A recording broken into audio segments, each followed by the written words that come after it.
धन्यवाद संचालक महोदय, आपका बहुत बहुत धन्यवाद देती हूँ मुझे मंच पर आमंत्रित करने के लिए। साथियों, आज बामसेट एवं राष्ट्रीय मूल निवासी संघ का 20वां छत्तीसगढ़ राज्य अधिवेशन आयोजित किया गया है। साथियों, यह अधिवेशन राजमाता लोकमाता अहिल्याबाई होलकर जी की 300वीं जन्म जयंती के अवसर पर एवं विश्व मूल निवासी दिवस के अवसर पर आयोजित किया गया है।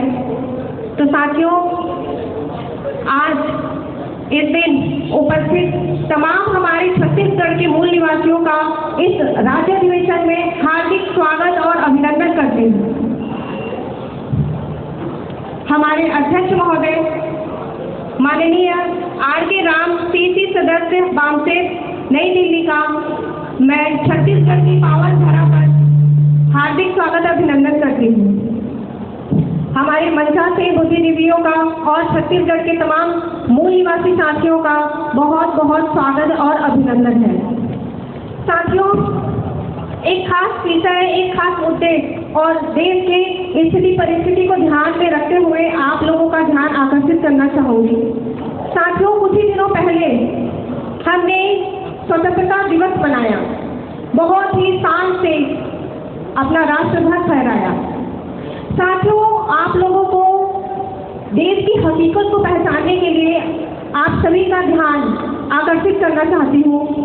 साथियों, हमने स्वतंत्रता का 78वां दिवस मनाया, बहुत ही शान से, बहुत ही खुशी से, बहुत ही हर्षोल्लास से।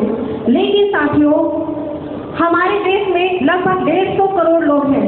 हमारे भारत देश की आबादी लगभग 150 करोड़ की है, लेकिन 40 करोड़ लोग ऐसे हैं साथियों जिनकी स्थिति बहुत ही ज्यादा दयनीय है, जो बेबस है, लाचार है, जो सड़क पर रहने के लिए मजबूर है, जिनके पास रहने के लिए घर नहीं है, खाने के लिए भोजन नहीं है और पहनने के लिए कपड़े नहीं है। जो सड़क पर जीते हैं साथियों, सड़क पर ही समाप्त हो जाते हैं। उनका खुद का कोई भविष्य नहीं होता है साथियों। वो एक रोटी के लिए पूरी जिंदगी भर संघर्ष करते हैं। जिनका खुद का कोई भविष्य नहीं, वो अपने बच्चों का भविष्य कैसे बना सकते हैं। और साथियों, आप सभी से मैं पूछना चाहती हूँ कि आखिर ये लोग आते कहाँ से हैं। साथियों, ये लोग किसी दूसरी दुनिया से आए हुए लोग नहीं हैं। ये हमारे भी एससी, एसटी, ओबीसी और माइनॉरिटी के लोग हैं, हमारे मूल निवासी लोग हैं, हमारे अपने बहुजन समाज के लोग हैं।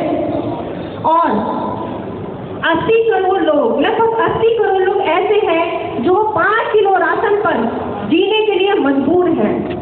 सोचिए, आजादी का 78वां साल, आजादी के 78 साल गुजर जाने के बाद भी हमारी स्थिति ऐसी है, इतनी दयनीय। 5 किलो राशन पर जीने के लिए मजबूर 80 करोड़ लोग। जरा सोचिए उनके बारे में। वे लोग सड़क पर काम करते हैं, कोई सफाई का काम करता है, कोई मजदूरी का काम करता है, कोई नाई का, कोई कुम्हार का काम करता है, कोई खेतों पर मजदूरी करता है। ये है हमारे देश की हकीकत। साथियों, ये लोग आते कहाँ से हैं? क्या आपने कभी सोचा? आज सोचिए, ये लोग एससी है, एसटी है, ओबीसी है, माइनॉरिटी है। ये देश के मूल निवासी हैं साथियों, हमारे अपने बहुजन समाज के लोग हैं। और ये दोनों मिलाकर के होते हैं टोटल 120 करोड़ लोग। साथियों, हमारे देश की आबादी है लगभग 150 करोड़ और हमारे 120 करोड़ लोगों की हालत ऐसी है। साथियों, ये इतना संघर्ष करते हैं, देश की स्थिति परिस्थिति को आप देख रहे हैं, वे समस्याओं के साथ जीते हैं, समस्याओं से लड़ते हैं, जूझते हैं और एक दिन समाप्त हो जाते हैं। वे समाप्त हो जाते हैं, लेकिन उनकी समस्याएं समाप्त नहीं होती।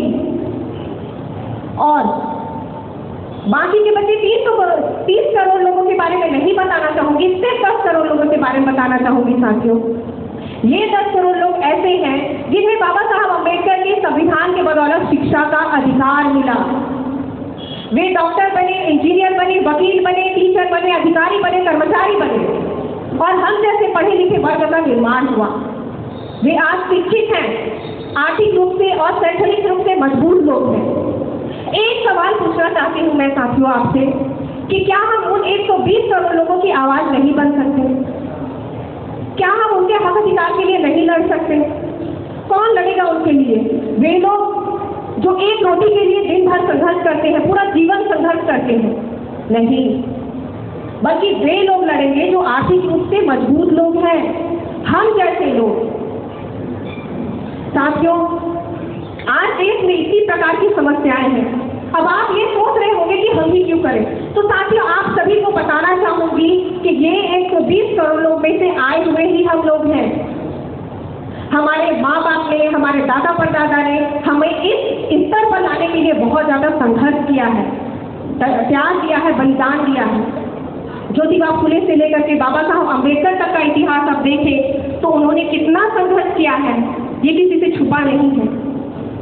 साथियों, आप सभी को बताना चाहूंगी कि देश में तमाम प्रकार की समस्याएं हैं। ओबीसी की समस्या, ईवीएम मशीन की समस्या, महिलाओं की दास्ता। आज महिलाओं की स्थिति, महिलाओं की दुर्दशा आज चरम पर है। आज आप देख सकते हैं आए दिन रोज उनके ऊपर हो रहे हैं तमाम प्रकार की ऐसी घटनाएं हो रही हैं जिन्हें मैं मंच पर बता भी नहीं सकती। तो साथियों, इन सभी घटनाएं क्यों हो रही हैं? क्या आपने कभी सोचा? सोचिए और विचार कीजिए। देश में तमाम प्रकार की समस्याओं के कारण सिर्फ और सिर्फ हमारे असंगठित होने का है। साथियों, ओबीसी की समस्या, एससी की समस्या, एसटी की समस्या, महिलाओं की दास्ता, आदिवासियों का सेग्रीगेशन, देश की वर्ण व्यवस्था, जाति व्यवस्था, देश में बेरोजगारी, भूखमरी, गरीबी, नई शिक्षा नीति 2020, इन तमाम प्रकार की समस्याओं से हमारा मूल निवासी समाज रोज जीता है। वे समाप्त हो जाते हैं, लेकिन समस्याएं की समाप्त होने का नाम ही नहीं लेती। एक सवाल आपसे पूछना चाहती हूँ साथियों कि क्या आप समस्याओं के साथ जीना चाहते हैं या फिर समस्याओं को समाप्त करना चाहते हैं? बताइए। तमाम बुद्धिजीवी यहाँ इकट्ठे हुए हैं, आप सभी से पूछना चाहती हूँ कि क्या आप समस्याओं के साथ जीना चाहते हैं या फिर समस्याओं को समाप्त करना चाहते हैं? बिल्कुल, यदि आप समस्याओं को समाप्त करना चाहते हैं तो हमारे पास सिर्फ और सिर्फ एक ही विकल्प है साथियों, और वो है राष्ट्रव्यापी जन आंदोलन। अब आप सोचेंगे ये कैसे होगा? हो सकता है साथियों, क्यों नहीं हो सकता? जब बांग्लादेश में हो सकता है, श्रीलंका में हो सकता है, तो भारत में क्यों नहीं हो सकता? जरूर हो सकता है, और ये हम करके दिखाएंगे साथियों। और यदि आप राष्ट्रव्यापी जन आंदोलन खड़ा करना चाहते हैं तो राष्ट्रव्यापी संगठन शक्ति के साथ आपको जुड़ना होगा। बामसेन के साथ, भारत मुक्ति मोर्चा के साथ जुड़ना होगा। साथियों, लड़ेंगे तो जीतेंगे, लड़ेंगे तो जीतेंगे, बैठे रहेंगे, चुप रहेंगे तो कुछ नहीं हो सकता।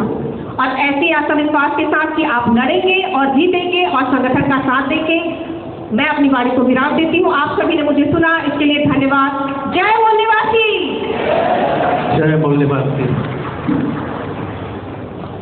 बहुत बहुत धन्यवाद माननीय सावित्री फुले मैडम, बहुत ही ऊर्जा के साथ आपने अपनी बात हमें रखा है हमारे बीच में। और